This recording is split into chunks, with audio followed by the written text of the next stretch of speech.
Hello and a happy Monday morning to each and every one of you. I bring you greetings from Murfreesboro, Tennessee, and I am your instructor friend, RoMo. I hope that you all are having a great time this morning. I wanted to congratulate you on your diversity in food event. I surely wish I was there, but this is the best that I got for you. I was asked to just bring you a note about diversity just for a second. And I wanted you to know that I was really passionate about that particular subject. It's been something that I've been enthralled in for a number of years. So let's do it this way. Diversity, that is where we recognize and we appreciate all the different nuances of individualism that each of us have. And it's more to diversity than just talking about the construct of black and white.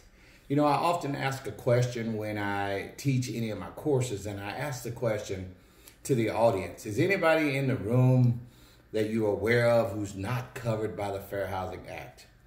And I give a second to let them ponder the thought, and as you would suggest, that nobody comes up with an exclusion, that everybody's covered by the Fair Housing Act. So as we go and we talk about it, why is it that whenever we talk about D.E.I. and we talk about fair housing, we only see it in the term of black and white? I want you all to know that all of the pieces that we have throughout diversity means that we're wanting to consider each and every individual as a unique, special individual. I want you to know that there's nobody on this planet exactly like you. Even if you are a twin or a triplet or whatever the case may be, the studies have even shown that even identical twins are different. You should celebrate the differences that we have, the differences in diversity of thought and the differences in diversity of culture, the differences in diversity of food, as you all are celebrating there today.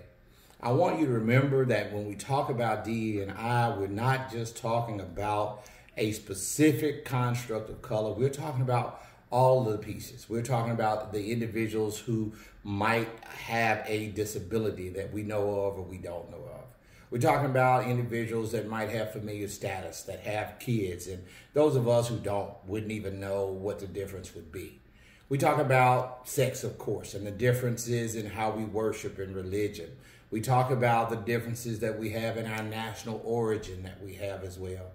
There are a lot of things in diversity to actually be celebrated because we are more alike than we are different. As I always try to explain to people when we're talking about diversity, equity, inclusion, not a particular group of people, but what we're really talking about is human beings. Would a person with a disability be any less valuable than an individual who doesn't have one?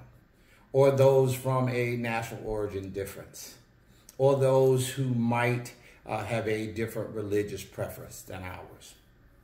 What we're trying to do is to take away the misnomers about D.E.I. We're trying to make sure that people have a clear understanding what D.E.I. is, and all the misinformation and the misunderstandings about what the concepts are is why we actually try to present ourselves, present it in the classroom, and to actually spread the word.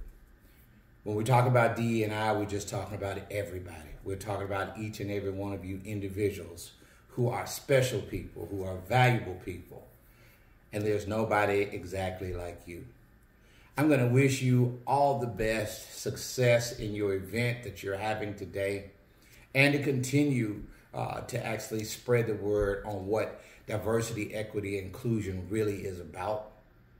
And make sure that in your doing so, you exhibit those pieces and you try to live the life as well. I hope that our paths do cross again in the future real soon. Until then, though, you guys be great.